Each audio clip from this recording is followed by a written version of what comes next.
Bonjour mes petits enfants. Euh, je m'aperçois que je n'ai pas encore expliqué pourquoi je m'adresse à vous.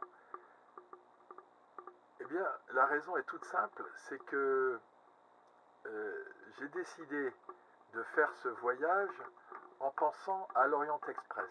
Vous savez, l'Orient Express, on a joué souvent à l'Orient Express dans la maison du Crélin.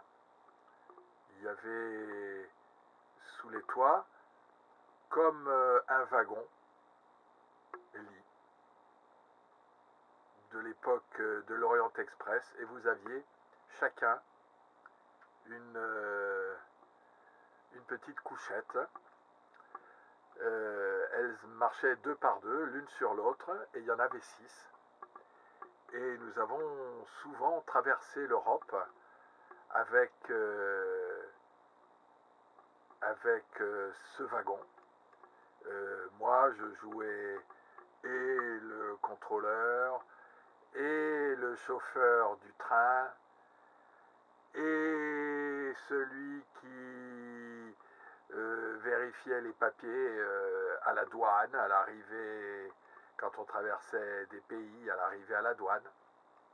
Voilà. Et donc, j'ai pensé faire ce voyage en bateau, avec un bateau que j'ai acheté. Voilà.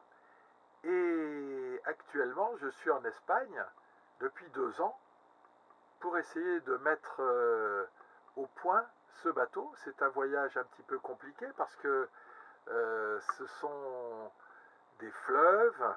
Alors sur les fleuves, ça va, c'est bien parce qu'il n'y a pas d'écluse.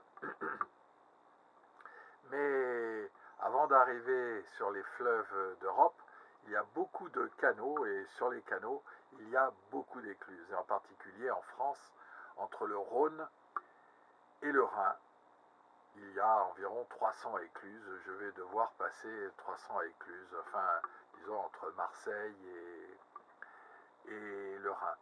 Voilà, alors je vais vous montrer, maintenant que j'ai expliqué les raisons pour lesquelles je fais ce voyage avec le Tintore. C'est un bateau que j'ai acheté exprès parce que il ne tire pas beaucoup d'eau, il ne traîne pas beaucoup d'eau sous sa quille. Il fait à peine 1 mètre dans l'eau et dans l'air. Il perce à peu près 3 mètres d'air. Voilà, il prend à peu près 3 mètres de hauteur. Voilà. Et donc, avec une hauteur comme ça, je peux passer pratiquement sous tous les ponts. Donc, je reviens sur ce bateau. Ça fait 2 ans que je l'ai acheté. J'ai dû changer les moteurs récemment, voilà, cet hiver. Mais même avec les 2 moteurs que je viens d'acheter, j'ai des ennuis. Euh, et un des 2 moteurs ne veut pas démarrer.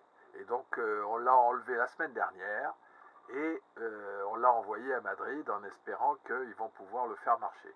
Voilà. Donc je vous montre le trajet et vous allez voir sur la carte que je vais vous montrer une petite trace, un petit trait noir qui parcourt la carte de droite à gauche. Eh bien c'est le GPS.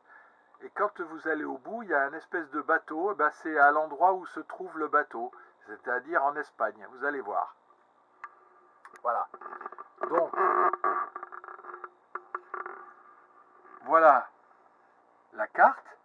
Et vous voyez la trace là, la trace ici, qui bouge tout le temps. Eh bien, c'est l'endroit où se trouve le bateau. Et le bateau, vous voyez, il est là. Et il bouge tout le temps.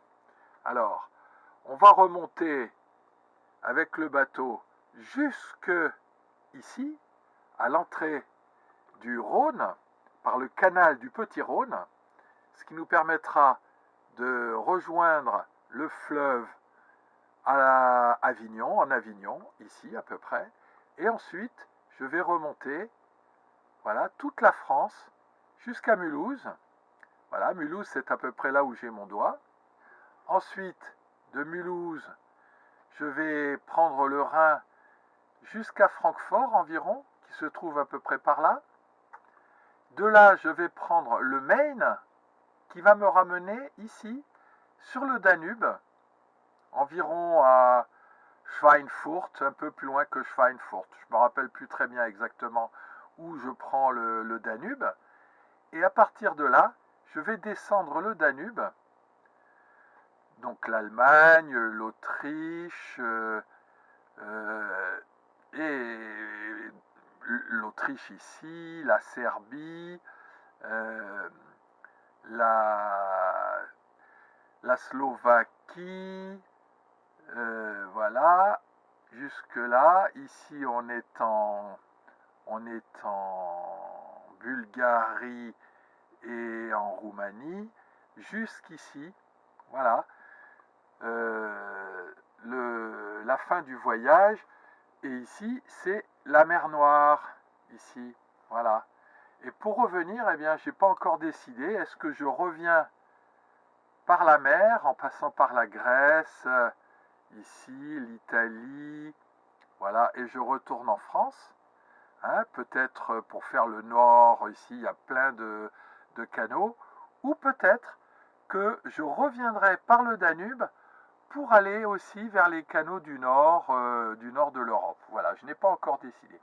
Voilà, c'était un petit peu long aujourd'hui. Je vais m'arrêter, ça fait 6 minutes que je suis avec vous. Je vous embrasse très fort et je vous dis à la prochaine fois. J'espère que j'aurai de bonnes nouvelles concernant le moteur qui est en réparation. À bientôt!